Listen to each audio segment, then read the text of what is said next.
Hello friends, welcome to your channel MPRM। आशा करती हूँ कि आप स्वस्थ होंगे, निरंतर एग्ज़ाम की तैयारी कर रहे होंगे। अभी MP सेट का एग्ज़ाम होने वाला है, UGC नेट का कंप्लीट हो चुका है। तो बहुत सारे क्वेश्चंस ऐसे होते हैं जो कि हर एग्ज़ाम में रिपीट होते हैं। तो सबसे अच्छा तरीका है कि हम उनके प्रीवियस ईयर के क्वेश्चंस कर लें। तो इसलिए यूथ कॉम्पिटिटिव एग्जाम्स की बुक से हम करा रहे हैं राजनीति विज्ञान से संबंधित प्रश्न, जिसमें हम जितने भी अभी पिछले साल जो एग्ज़ाम हुए हैं उनको कंप्लीट करने वाले हैं। तो चलिए स्टार्ट करते हैं। यदि फ्रेंड्स आप हमारे चैनल पर नए हैं, अभी तक चैनल सब्सक्राइब नहीं किया है, तो प्लीज़ यदि आपको वीडियो थोड़ा सा भी यूज़फुल लगता है तो वीडियो को लाइक कीजिए, कमेंट कीजिए, चैनल को सब्सक्राइब कीजिए और अपने प्यारे प्यारे फ्रेंड्स के साथ वीडियो को शेयर कीजिए। चलिए स्टार्ट करते हैं। राजनीतिक सिद्धांत एवं विचार से संबंधित प्रश्न। अरस्तु द्वारा प्रतिपादित सामाजिक ढांचे संरचना में से कौन सा वर्ग औसत मीन निर्मित करता है? तो ये हो जाता है मध्यम वर्ग। अरस्तु द्वारा आदर्श राज्य के लिए मिश्र संविधान का समर्थन किया है। वस्तुतः इसका आदर्श संविधान सर्वजनतंत्र, मध्यम वर्ग तंत्र, जनतंत्र, धनिक तंत्र का सम्मिश्रण था। इटली के नैतिक अपकर्षण के लिए मैकियावेली ने किसे दोष दिया है? तो ये हो जाएंगे चर्च को दोष दिया गया है। मैकियावेली ने गणतंत्र की अपेक्षा राजतंत्र को ही इटली के लिए उपयुक्त मानने के लिए उनके 3 कारण बताए हैं। इनके प्रकार हैं: लोगों का भ्रष्ट चरित्र, राज्यों में संपत्ति की असमानता और इटली की तत्कालीन व्यवस्था। हीगल के लिए निम्नलिखित में से कौन सा सही है? तो हीगल के द्वारा बताया गया है परिवारवाद है, बुर्जुआ समाज प्रतिवाद है और राज्य संवाद है। तो पहला सही हो जाएगा। दूसरा, जो मुक्तिमूलक है वह वास्तविक हैं तथा जो वास्तविक हैं वह मुक्तिमूलक हैं। तो ये भी सही हो जाएगा। अंतर्विरोध सत्य की प्राप्ति में बाधा उत्पन्न नहीं करते। तो ये भी सही है। उपयुक्त सभी सही हो जाएंगे। हीगल के अनुसार राज्य का विकास द्वंद्वात्मक पद्धति से हुआ है। इसके परिवारवाद है, इसमें बुर्जुआ समाज प्रतिवाद और राज्य संवाद है। हीगल पहली संस्था के रूप में परिवार को मानता है जिसमें पारस्परिक प्रेम, सहानुभूति आदि गुण पाए जाते हैं।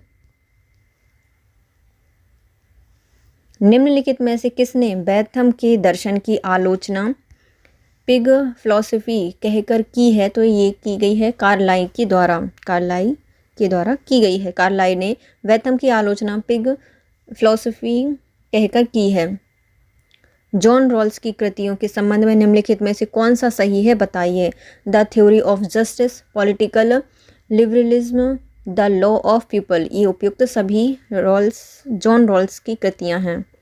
जॉन रॉल्स की प्रमुख कृतियां हैं द थ्योरी ऑफ जस्टिस 1971 में लिखी गई थी, पॉलिटिकल लिबरलिज्म 1993 में लिखी गई, द लॉ ऑफ पीपल ये 2001 में लिखी गई। रॉल्स की आ थ्योरी ऑफ जस्टिस न्याय पर उत्कृष्ट रचना होने के कारण जॉन रॉल्स को प्लेटो, कांट और मिल जैसे महान सामाजिक राजनीतिक सिद्धांत शास्त्रियों की श्रेणी में रखा जाता है। निम्नलिखित में से कौन सा कथन माओ का नहीं है? तो माओ के द्वारा राजनीतिक शक्ति बंदूक की नली से उपजी है कहा गया है, ये सही है। कठोर परिश्रम के 3 वर्ष खुशियों के 10,000 वर्ष हैं, ये भी सही है। अणुवम वास्तविक शेर है, तो ये गलत है, ये माओ से संबंधित नहीं है। क्रांति एक रात्रिभोज आयोजन नहीं है, तो ये भी सही हो जाएगा। माओ के निम्न कथन हैं: राजनीतिक शक्ति बंदूक की नली से निकलती है। दूसरी, क्रांति एक रात्रिभोज आयोजन नहीं है। माओ का मानना है कि विरोधात्मक अंतर्विरोध के दूर करने का एकमात्र साधन है हिंसा। इनकी पुस्तक है कंट्रडिक्शंस 1952 और न्यू डेमोक्रेसी 1940। निम्नलिखित में से कौन सा कथन सही है? बताइए। तो पोस्ट बिहेवियरिज्म के 7 सिद्धांत हैं, ये कथन सही हो जाएगा। व्यवहारवादियों की 2 प्रमुख मांगे हैं, एक प्रासंगिकता और क्रियानिष्ठता। डेविड ईस्टन ने किसी समय व्यवहारवाद के 8 सिद्धांतों को गिनाया था, परंतु उत्तर व्यवहारवाद में 7 सिद्धांत हैं। नेक्स्ट आते हैं कथन कारण बताइए। कथन कहता है कि कार्ल मार्क्स ने आरंभिक समाजवादियों को कल्पना लोकी समाजवादी कहा है, तो पहला सही हो जाएगा। दूसरा, इन्होंने पूंजीवादी व्यवस्था की ही आलोचना की है, ये गलत हो जाएगा। पहला सही है, दूसरा गलत हो जाएगा। कार्ल मार्क्स ने अपने पूर्व के विचारकों को काल्पनिक समाजवादी कहकर पुकारा है। वस्तुतः ये विचारक आर्थिक विषमता के स्थान पर समाज में धन के न्यायोचित वितरण पर बल देते थे, किंतु इन्होंने यह नहीं बताया कि यह विषमता किन कारणों से उत्पन्न होती है। नेक्स्ट आता है प्लेटो द्वारा चर्चित सद्गुणों के 4 संगठनों का सही क्रम बताइए। तो जो ये 4 दिए गए हैं उनका सही क्रम होगा बुद्धिमानी, साहस, तीसरा संयम और चौथा है न्याय या जस्टिस। प्लेटो के अनुसार मानवीय आत्मा में 3 तत्व या नैसर्गिक प्रवृत्तियां होती हैं, इंद्रिय तृष्णा, साहस, बुद्धि या ज्ञान। ये 3 तत्व जब मनुष्य में उचित अनुपात में विद्यमान होते हैं तभी व्यक्ति न्याय का पालन करता है। प्लेटो के न्याय 2 स्तर होते हैं, व्यक्तिगत स्तर और सामाजिक स्तर। 19वीं शताब्दी के निम्नलिखित में से किसके विचारों की प्रतिक्रिया में असम विकास की धारणा का उद्भव हुआ है? तो असम विकास की धारणा का उद्भव हुआ था पूंजीवाद के तहत। लियो टॉल्स्टॉय ने असम विकास के नियम को प्रतिपादित करते हुए यह तर्क दिया था कि रूस जैसा समाज पिछड़ा हुआ और अब अल्प विकसित तो है, परंतु इसमें पश्चिमी प्रभाव घर कर गए हैं, अतः यहाँ की छुटपुट हिस्सों में आर्थिक उत्पादन के अत्यंत उन्नत रूप विकसित हो गए हैं। नेक्स्ट आते हैं अभिजात वर्ग का स्पेकुलेटर्स और रेटियर्स के रूप में प्लेटो द्वारा किया गया वर्णन निम्नलिखित में से किसके द्वारा वर्णित शासनात्मक गुट के अभिलक्षण से मिलता जुलता है? तो ये मार्क्स के गुट के अभिलक्षण से मिलता जुलता है। प्लेटो ने समाजवाद को 2 भागों में बांटा है, पहला शासन अभिजन और दूसरा होता है अशासक अभिजन।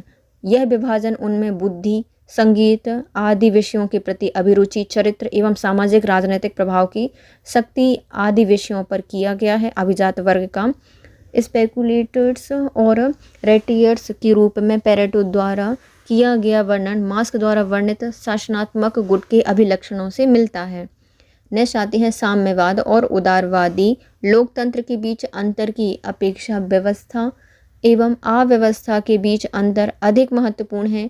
इसका पक्षधर कौन है? तो इनके पक्षधर रहे हैं हंटिंगटन। साम्यवाद एवं उदारवादी लोकतंत्र के बीच अंतर की अपेक्षा व्यवस्था और अव्यवस्था के बीच अंतर अधिक महत्वपूर्ण है, इसके पक्षधर हंटिंगटन हैं। नेक्स्ट आते हैं तुलनात्मक एवं राजनीतिक विश्लेषण से संबंधित प्रश्न। निम्नलिखित में से कौन संवैधानिक उपागम से संबंधित है? संवैधानिक उपागम से संबंधित हैं जेम्स वाइस।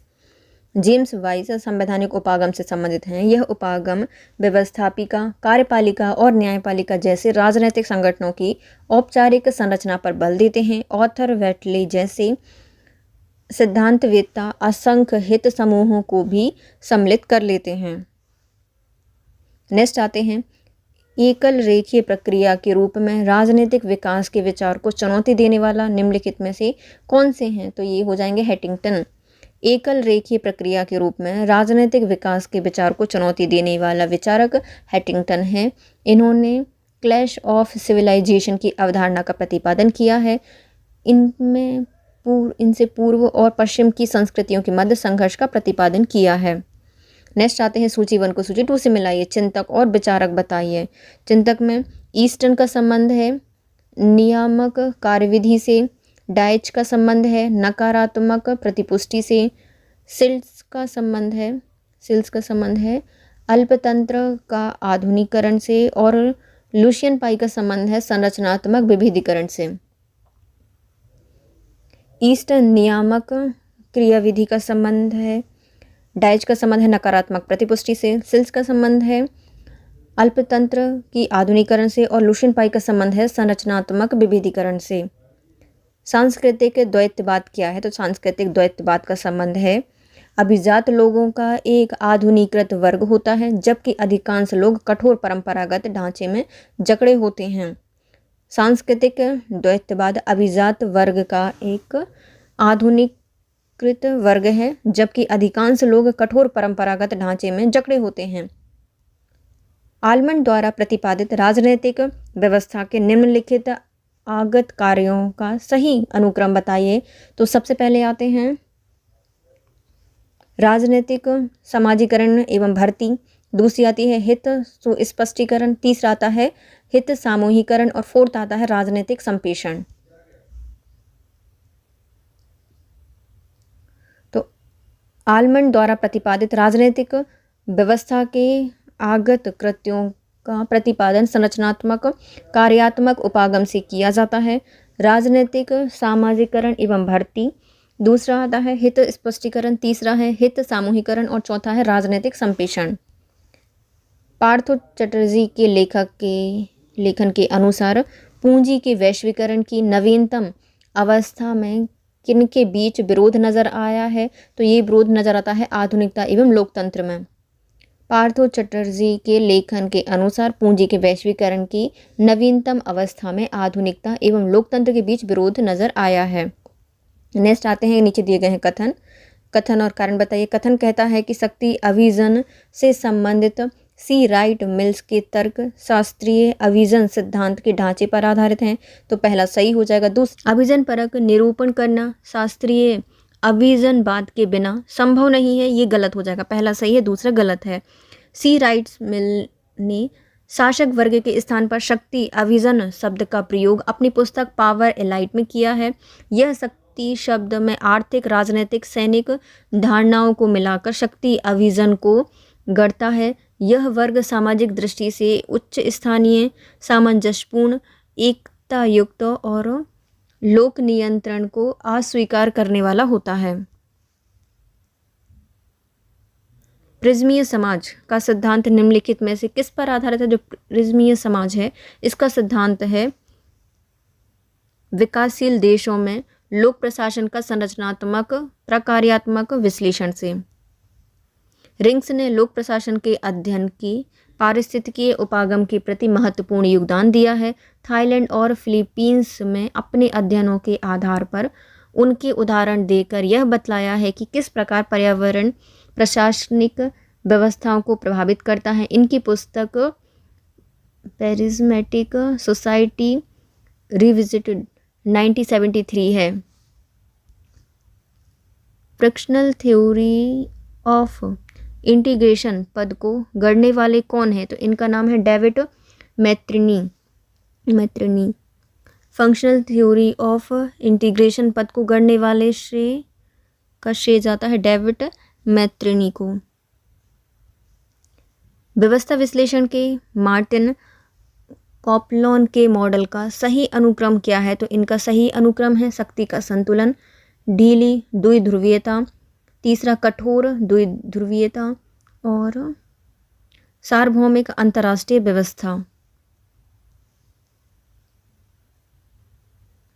व्यवस्था विश्लेषण के मार्टिन कैपलॉन के मॉडल का सही अनुक्रम इस प्रकार है: शक्ति संतुलन व्यवस्था, दूसरा शिथिल द्विध्रुवीय व्यवस्था, तीसरा सुदृढ़ द्विध्रुवीय व्यवस्था, सार्वभौमिक अंतर्राष्ट्रीय व्यवस्था और फोर्थ आता है सौपनिक अंतर्राष्ट्रीय निकाय और फिफ्थ है इकाई वीटो सिस्टम।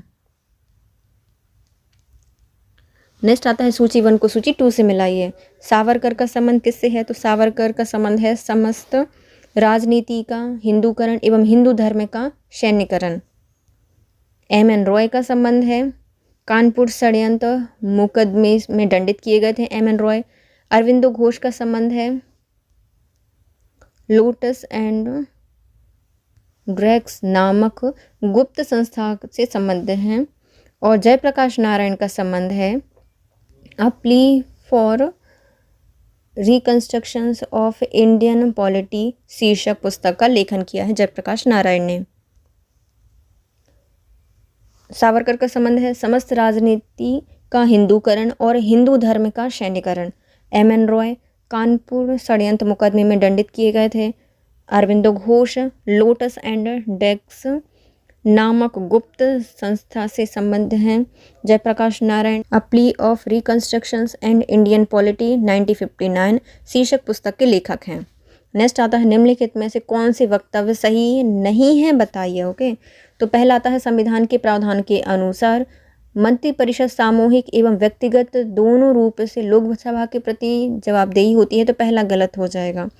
दूसरा, किसी मंत्री विशेष के विरुद्ध अविश्वास प्रस्ताव स्वीकार नहीं होता, तो ये भी सही हो जाएगा।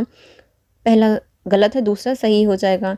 अविश्वास प्रस्ताव में उन कारणों का स्पष्ट उल्लेख होना चाहिए जिन पर अविश्वास प्रस्ताव आधारित है, तो ये तीसरा भी गलत है। यदि कोई अविश्वास प्रस्ताव लोकसभा द्वारा पारित कर दिया जाता है तो मंत्रिपरिषद को त्यागपत्र देना होता है, तो ये सही हो जाएगा। पहला और तीसरा गलत है और दूसरा और चौथा सही हो जाएंगे। अनुच्छेद 75(3) के अनुसार मंत्रिपरिषद सामूहिक रूप से लोकसभा के प्रति जबकि व्यक्तिगत रूप से राष्ट्रपति के प्रति उत्तरदायी होती है। किसी मंत्री विशेष के विरुद्ध भी अविश्वास प्रस्ताव स्वीकार किया जा सकता है। नेक्स्ट आते हैं कांग्रेस के आवड़ी अधिवेशन 1956 में किससे संबंधित नीति को स्वीकार किया गया था? इसमें समाज का समाजवादी ढांचे को स्वीकार किया गया था। 1955 में भारतीय राष्ट्रीय कांग्रेस के आवड़ी तमिलनाडु अधिवेशन में जवाहरलाल नेहरू एवं मोरारजी देसाई एवं कांग्रेस के अन्य शीर्ष नेताओं ने सामाजिक विकास में समाजवाद के प्रभाव एवं महत्व को स्वीकार किया। इसी अधिवेशन में समाज का समाजवादी ढांचा नीति को स्वीकार किया गया था।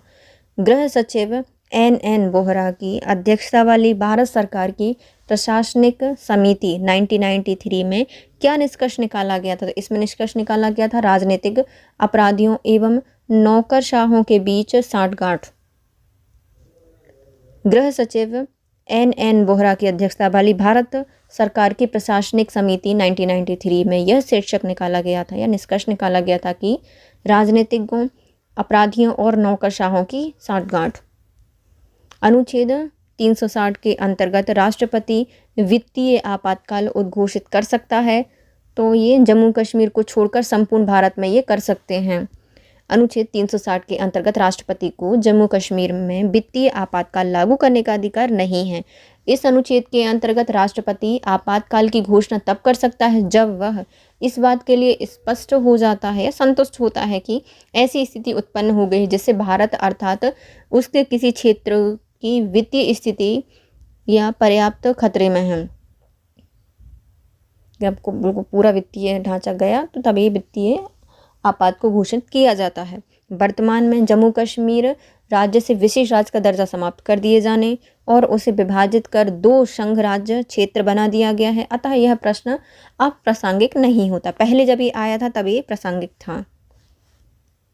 नेक्स्ट आते हैं कथन कारण बताइए। कथन कहता है कि भारतीय समाज के तीव्र धार्मिक अभिमुखीकरण के दृष्टिकोण से भारतीय राज्य की धर्मनिरपेक्षता की विचारधारा विरोधाभासी प्रतीत होती है, तो पहला सही हो जाएगा। दूसरा, भारतीय समाज के सांस्कृतिक बहुलता एवं वैविध्य को एक सर्वमान्य राष्ट्र राज्य में एकीकृत करने और भारत में अंग्रेजी शासन के दौरान साम्राज्यवादी फूट डालो और शासन करो एवं मुस्लिम लीग की द्विराष्ट्र विचारधारा पर अंकुश लगाने के लिए भारतीय धर्मनिरपेक्षता को गढ़ा गया है, तो दूसरा भी सही हो जाएगा। दोनों सही हैं और आर्य की सही व्याख्या भी करता है। भारतीय समाज के तीव्र धार्मिक अभिमुखीकरण के दृष्टिकोण से भारतीय राज्य की धर्मनिरपेक्षता की विचारधारा विरोधाभास प्रतीत होती है। नेक्स्ट आते हैं भारतीय पूंजीवाद के धर्मशाला मॉडल का प्रवर्तन किसे माना जाता है, तो इनका नाम है राजकृष्ण। भारतीय पूंजीवाद के धर्मशाला मॉडल का प्रवर्तन राजकृष्ण ने किया है। सन 1963 में नेहरू ने कामकाज योजना को शुरू किया था, तो ये कांग्रेसी पार्टी की प्रतिबद्धता को पुनर्जीवन प्रदान करने के लिए कामकाज योजना को शुरू किया गया था।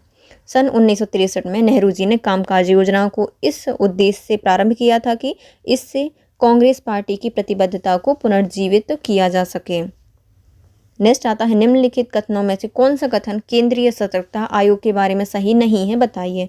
केंद्रीय सतर्कता आयोग के आयुक्तों की नियुक्ति भारत के राष्ट्रपति द्वारा की जाती है, तो पहला सही है। दूसरा, केंद्रीय सतर्कता आयुक्त का पद संविधिक होता है, तो पहला सही है। दूसरा भी सही है। इनके पदसीन होने का कार्यकाल 5 वर्ष होता है, तो ये गलत हो जाएगा, 5 वर्ष नहीं होता है। नेक्स्ट आते हैं इसे सीबीआई की कार्यकारिता की अधीक्षण करने का अधिकार होता है, तो ये भी सही हो जाएगा। तीसरा गलत है और सभी सही हैं। केंद्रीय सतर्कता आयुक्त सीबीसी की स्थापना 1964 में संथानम समिति की सिफारिश पर भ्रष्टाचार की रोकथाम हेतु की गई थी। इस समिति के बारे में निम्न कथन सही हो जाएंगे। पहला, केंद्रीय सतर्कता आयोग की आयुक्तों की नियुक्ति भारत के राष्ट्रपति द्वारा की जाती है। दूसरा, केंद्रीय सतर्कता आयोग के आयुक्त का पद संवैधानिक नहीं बल्कि संवैधिक पद होता है, तो ये भी सही है। यह सीबीआई की कार्यकारिता का अधीक्षण करने का अधिकार भी रखते हैं। नेक्स्ट आती है निम्नलिखित में से कौन सा कथन सही नहीं है बताइए। तो पहला, भारत के निर्वाचन आयोग के अंतर्गत एक विशेष निर्वाचन व्यय परिवीक्षण प्रभाव का गठन किया है, तो ये सही हो जाएगा। दूसरा, राजनीतिक दलों के हिसाब खाते एवं लेखा परीक्षण प्रतिवर्ष किया जाता है, नहीं किया जाता, तो ये गलत हो जाएगा, दूसरा गलत है। निर्वाचन से संबंधित भुगतान करके समाचार देना एक निर्वाचकीय अपराध है, तो ये भी गलत है। दूसरा, पोलिंग स्टेशन के भीतर चल रही मतदान की कार्यवाही की वीडियोग्राफी करने की अनुमति होती है, तो ये सही है, होती है। नेक्स्ट आते हैं निर्वाचन आयोग के कार्य भाग 15 और अनुच्छेद 324 से 329 तक दिए गए हैं। राजनीतिक दलों को मान्यता प्रदान करना, चुनाव चिन्ह देने के मामले में हुए विवाद का समाधान करना इसके अंतर्गत आता है। आचार संहिता का निर्माण करना भी निर्वाचन आयोग का काम है। संसद सदस्यों की निर्हता से संबंधित मसलों पर राज्यपाल को परामर्श देना भी निर्वाचन आयोग करता है। और राष्ट्रपति को राष्ट्रपति शासन करने वाले राज्य में निर्वाचन कराए जाने के बारे में सलाह देना भी निर्वाचन आयोग का काम होता है। नेक्स्ट आते हैं लोक प्रशासन से संबंधित प्रश्न। पहला प्रश्न है, प्रशासन के शास्त्रीय सिद्धांत को डैश भी कहा जाता है, तो इसे कहा जाता है यंत्रवादी सिद्धांत। प्रशासन के शास्त्रीय सिद्धांतों को यंत्रवादी सिद्धांत भी कहा जाता है। नेक्स्ट आता है जॉब लोडिंग का अर्थ क्या होता है। जॉब लोडिंग का अर्थ है उत्तरदायित्व, कार्यक्षेत्र और चुनौतियों को जानबूझकर सोच समझकर बढ़ाना। जॉब लोडिंग का अर्थ होता है उत्तरदायित्व, कार्यक्षेत्र एवं चुनौतियों को जानबूझकर सोच समझकर बढ़ाना। नकारात्मक अभिप्रेरण निम्नलिखित में से किस पर आधारित होता है। जो नकारात्मक अभिप्रेरण होता है यह भय पर आधारित होता है। डगलस मैकग्रेगर का एक्स सिद्धांत उस अवधारणा पर आधारित है कि संभाविता प्रत्येक व्यक्ति काम से बचना चाहता है, अतः उससे काम लेने के लिए नकारात्मक अभिप्रेरण आवश्यक होता है। इसके अनुसार इसे भय दिखाकर ही काम किया जा सकता है। नेक्स्ट आते हैं निम्नलिखित में से किसके विचारों में सिमोन सकारात्मक रूप से प्रभावित हुए हैं। तो किसके विचारों से सिमोन सकारात्मक रूप से प्रभावित थे। तो बर्नार्ड के, सिमोन चेस्टर बर्नार्ड के विचारों से सकारात्मक रूप से प्रभावित थे। नेक्स्ट आता है कथन और कारण बताइए। संगठन का शास्त्रीय सिद्धांत औपचारिक सिद्धांतों पर आधारित है, तो पहला सही हो जाएगा। दूसरा, शास्त्रीय सिद्धांत शास्त्र में व्यवहार परक विश्लेषण का अभाव था, तो ये भी सही हो जाएगा। दोनों सही हैं, लेकिन आर्य की सही व्याख्या नहीं करता। संगठन की शास्त्रीय विचारधारा को औपचारिक विचारधारा या संरचनात्मक संगठन के नाम से भी पुकारते हैं। शास्त्रीय विचारकों के अनुसार संगठन मूलतः एक औपचारिक संरचना या योजना है। नेक्स्ट आते हैं हार्वर्ट सिमोन द्वारा प्रस्तावित प्रविधि कौन सी होती है। तो इनके द्वारा तार्किक प्रत्यक्षवाद को अपनाया जाता है। हार्वर्ट सिमोन द्वारा प्रस्तावित प्रविधि तार्किक प्रत्यक्षवाद है। निम्नलिखित में से किस विचारक ने मृतकों और लोकोक्तियों के रूप में प्रशासन के सिद्धांतों को अस्वीकार किया है। हार्वर्ट सिमोन के द्वारा इसको अस्वीकार किया गया है। हार्वर्ट सिमोन ने प्रशासन के सिद्धांतों को मृतकों एवं लोकोक्तियों की संज्ञा देकर अस्वीकार किया है। जोन ऑफ इंडिफरेंस की संकल्पना का संबंध किससे है। तो इनका संबंध है सत्ता से। जोन ऑफ इंडिफरेंस की संकल्पना का संबंध सत्ता से है। चेस्टर बर्नार्ड ने अपनी पुस्तक the functions of the executive में इस संकल्पना को व्यवस्थापित किया है। नेक्स्ट आता है निम्नलिखित में से किस विद्वान ने नेतृत्व को सर्कुलर रिस्पॉन्स के रूप में विश्लेषित किया है। तो इनका नाम है MP फोलेट। कौन हो जाएंगे। MP फोलेट हो जाएंगे। MP फोलेट ने नेतृत्व को सर्कुलर रिस्पॉन्स के रूप में परिभाषित किया है।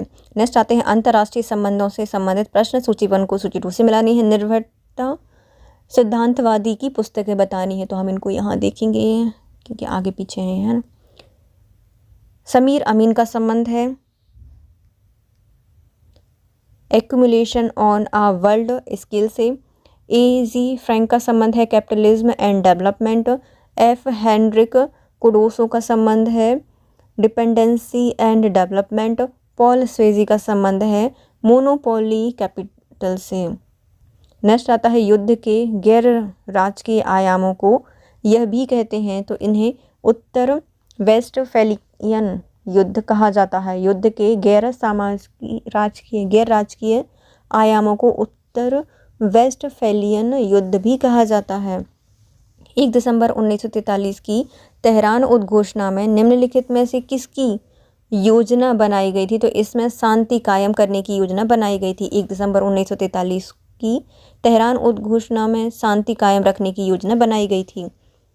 CEPA comprehensive economic partnership agreement को निम्नलिखित में से किन दो देशों के बीच राजकीय मंजूरी अक्टूबर 2010 में प्राप्त हुई थी? तो जापान और भारत के बीच में।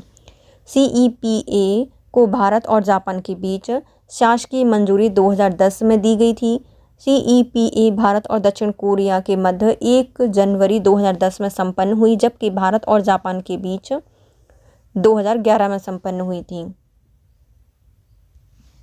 नेक्स्ट आते हैं, स्टेबल पीस नामक पुस्तक के लेखक का नाम बताइए। तो इनका नाम है केनेथ बाउल्डिंग, इनसे संबंधित हैं। स्टेबल पीस नामक पुस्तक के लेखक का नाम है केनेथ बाउल्डिंग। सुरक्षा परिषद के प्रस्ताव संख्या 1441 नवंबर 2002 का संबंध किससे है? तो इनका संबंध है इराक पर प्रस्ताव, जिससे यह कहा गया है कि यदि सद्दाम हुसैन UN निरीक्षक दल को अपने जनसंग्राहक हथियारों का ब्यौरा नहीं देते तो गंभीर परिणाम भुगतने होंगे। सुरक्षा परिषद के प्रस्ताव संख्या 1441 का संबंध इराक पर प्रस्ताव लाने से संबंधित है। इसमें यह कहा गया था कि यदि सद्दाम हुसैन UN निरीक्षक दल को अपने जनसंग्राहक हथियारों का ब्यौरा नहीं देते तो गंभीर परिणाम भुगतने होंगे। 3 विचारधाराओं यथार्थवाद, तर्क बुद्धिवाद और क्रांतिवाद के संयोजन के रूप में अंतर्राष्ट्रीय समाज सिद्धांत का प्रवर्तन किसने किया है? तो इनका नाम है मार्टिन वाइट। 3 विचारधाराओं यथार्थवाद, तर्क बुद्धिवाद और क्रांतिवाद के संयोजन के रूप में अंतर्राष्ट्रीय समाज सिद्धांत का प्रवर्तन मार्टिन वाइट ने किया है। नेक्स्ट आते हैं, कथन कारण बताइए। कथन कहता है कि सुरक्षा परिषद के निर्णय बाध्यकारी होते हैं तथा इन्हें 15 में से 9 सदस्यों के बहुमत और साथ ही 5 स्थायी सदस्यों में से प्रत्येक के द्वारा पारित करना ही पड़ता है। तो पहला सही हो जाएगा। दूसरा, इन 5 स्थायी सदस्यों को सुरक्षा परिषद के समस्त निर्णयों के ऊपर वीटो पावर होता है, तो ये भी सही हो जाएगा। दोनों सही हैं और RA की सही व्याख्या भी करता है। संयुक्त राष्ट्र के चार्टर की संख्या 27 में सुरक्षा परिषद में मतदान की प्रक्रिया का वर्णन किया गया है। इसके अनुसार प्रक्रिया संबंधी विषय में परिषद के निर्णय 9 सदस्यों के स्वीकारात्मक मतों से किए जाएंगे, जिसमें विषयों के निर्णय के लिए 9 सदस्यों के स्वीकारात्मक वोटों के साथ 5 स्थायी सदस्यों के स्वीकारात्मक वोट भी होंगे। इस व्यवस्था के अनुसार यदि 5 स्थायी सदस्यों में से कोई एक भी किसी महत्वपूर्ण निर्णय के विपक्ष में वोट देता है तो यह विषय अस्वीकृत समझा जाता है। इस प्रकार प्रत्येक स्थायी सदस्य को निषेधाधिकार का अधिकार प्राप्त होता है। नेक्स्ट आता है, निम्नलिखित में से कौन कौन से सिद्धांत मैगेंथाउ द्वारा प्रतिपादित यथार्थवादी सिद्धांतों के अंतर्गत आते हैं? तो इनके अंतर्गत दिए गए हैं, स्थायी एवं अपरिवर्तनीय मानव प्रकृति की मूल में राजनीतिक स्थिति होती है। दूसरा, मानव अस्तित्व में स्वहित आधारभूत तत्व होते हैं। तीसरा, बल प्रयोग केवल विदेशी नीति का अंग है, ये गलत हो जाएगा। राष्ट्रीय हित को शक्ति के रूप में परिभाषित किया जाता है, ये भी सही है। मैगेंथाउ द्वारा प्रतिपादित यथार्थवादी सिद्धांतों के अंतर्गत निम्नलिखित बातें सम्मिलित होती हैं। पहला, मानवीय स्वभाव के वस्तुनिष्ठ कानून पर आधारित सिद्धांत। दूसरा, राष्ट्रीय शक्ति के रूप में परिभाषित राष्ट्रीय हित। तीसरा, हित सदैव परिवर्तनीय होते हैं। चौथा, अमूर्त नैतिक नियम राजनीति पर लागू नहीं किए जा सकते। एक राष्ट्र की नैतिक आकांक्षा एवं सार्वभौमिक मूल में अंतर होता है और अंतर्राष्ट्रीय जो राजनीति होती है उसकी स्वायत्तता। इसके साथ आज का हमारा वीडियो होता है complete guys. If you like my video please share, subscribe and comment. Thank you so much guys, have a nice day.